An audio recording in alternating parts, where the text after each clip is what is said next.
Hello, my name is Adolfo and this is the Life of Adolfo.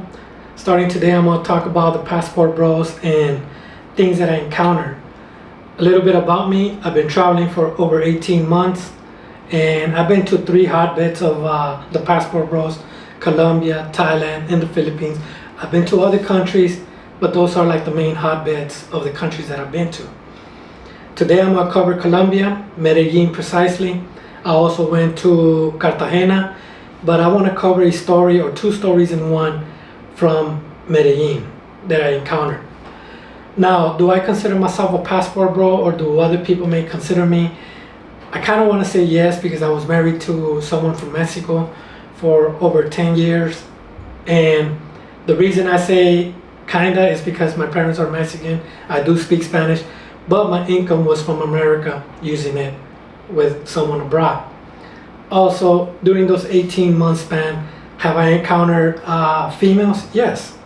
So am I a passport bro because I didn't encounter them, or trying to stay put in a certain area? We could say I am then. Now, with that being said, I'm going to cover Colombia right now. On something that I encountered when I was in Thailand, I did open Tinder, and I did look at how the Philippines, Thailand, and Colombia look like on Tinder, and my point of view on that. With that being said, what's my point of view is that in Colombia it was more the females were more dressed. The Philippines was more appropriate. How can I? It's better saying. Number 2 was Thailand. Number 3 is Colombia. I felt like they were there for business. How about that? But this is not about covering the Tinder area. I'm gonna try to cover the story that I want to cover. So, in Colombia, I went to Medellin and Cartagena. I'm gonna cover Medellin. I was in a place called El Tesoro. El Tesoro is in a place called El Poblado. It's one of the areas of El Poblado. El Poblado is like a foreigner or tourist area that a lot of foreigners go there for security. It's like a security blanket. Why? Because there's cops everywhere protecting the foreigner. And all the American, not all of them, but a lot of American restaurants, or some of the American restaurants are there. Other restaurants are there as well. When it comes to foreigners in the area, there's also other people that try to come and make business out of the foreigner. So I was in El Tesoro. I have to walk down to Parque Yeres. That's where most of the area is at. And the reason I have to walk there is because of the restaurants. One day I was down there and I was in a restaurant, probably like 5-6 tables, and I noticed that someone with an American sports affiliate, a team from the Americas, the US, on his t-shirt, Caucasian. I said, oh, this person is probably an American. So I talked to him. He replied, I noticed he's an American. He went to make an order. After the order, because he has to wait, he said, can I sit right here? I said, sure, you can sit here. He got his order. We started talking. He had white hair, probably 65, 70 years old. And he started talking about a female that he met online. He was there from a day before, and he met her also, and they went to the hotel and so on the day before. And he showed me a picture. She's probably 25, we'll say 25 to 30. Pretty body, everything, etc. We started talking. He said I can't get a hold of her because I don't have good Wi-Fi and so on. And we said we should go to the other restaurant, an American restaurant, Hooters, where he knows that there's Wi-Fi. I said, yeah, after we finish eating, or after you finish eating, we'll go over there. I'm like, I don't have nothing to do. I've been traveling for 18 months. I just, if you tell me to go somewhere, I say, sure, I'll go with you. So he finished eating. We went to Hooters. There's where he has his Wi-Fi. He has access to free Wi-Fi. He said, I'm gonna call my friend, the friend that he met from the day before. So he had a friend already there. His friend comes in. He said the girl is not replying. She's giving me the runaround and so on. Then the female said she's sick. They do a video call, not sure what kind of video call it was, and he showed me the video call. She's sleeping while laying on the bed, covered her face and everything. And I told him, tell her to show you her face. Because in my mind, I'm thinking that she's just playing with him. And she probably has makeup. I think it was a Friday or Saturday. And she's just waiting for that phone call, get rid of him, and go party. And the other person that was there, his other friend, said exactly. Like he understood. He felt the same way that I felt what the female was doing. The female said she's sick, so he's kind of sad.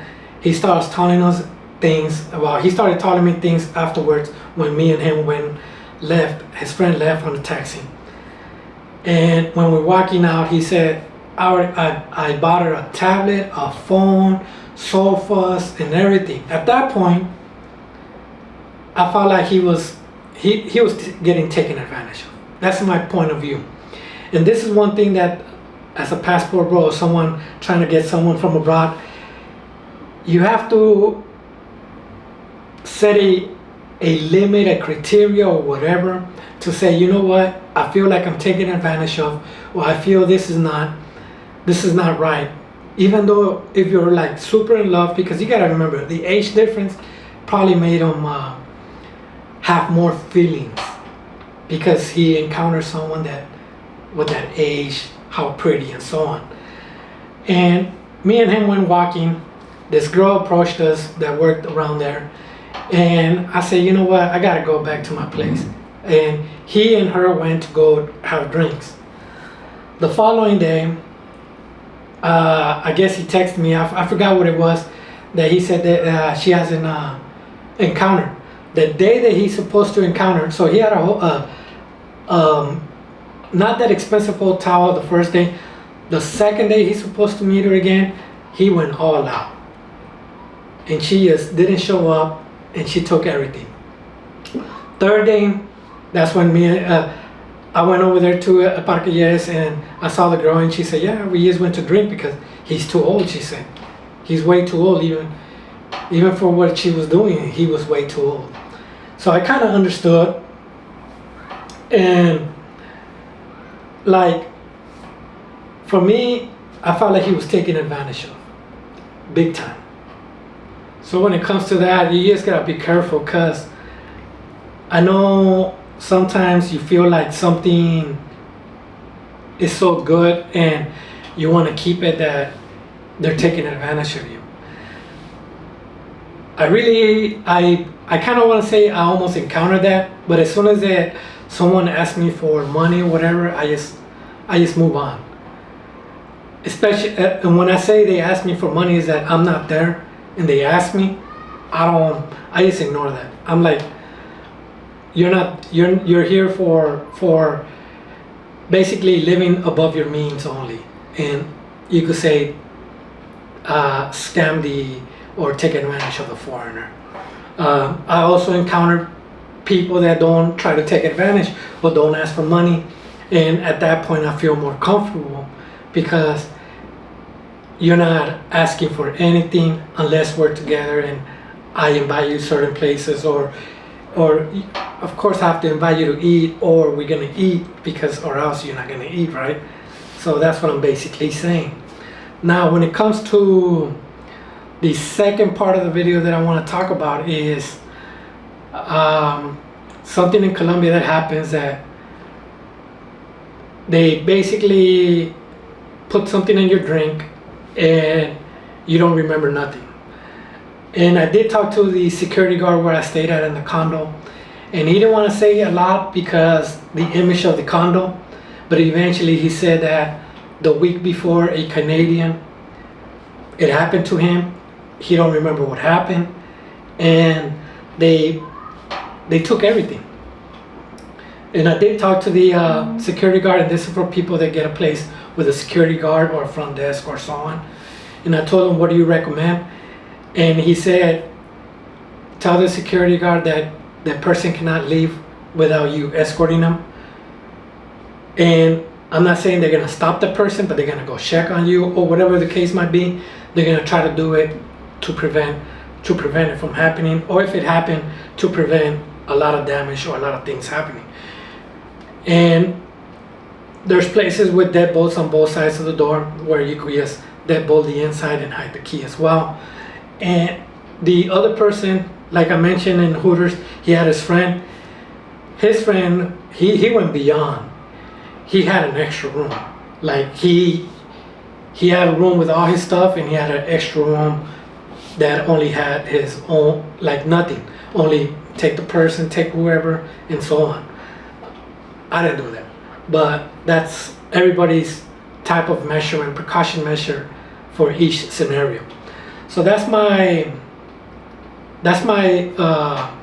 Colombia, what I saw, what I heard, what people talk, and so on. But that's what I encountered with a person, and I did feel he was getting scammed. And you just gotta be careful.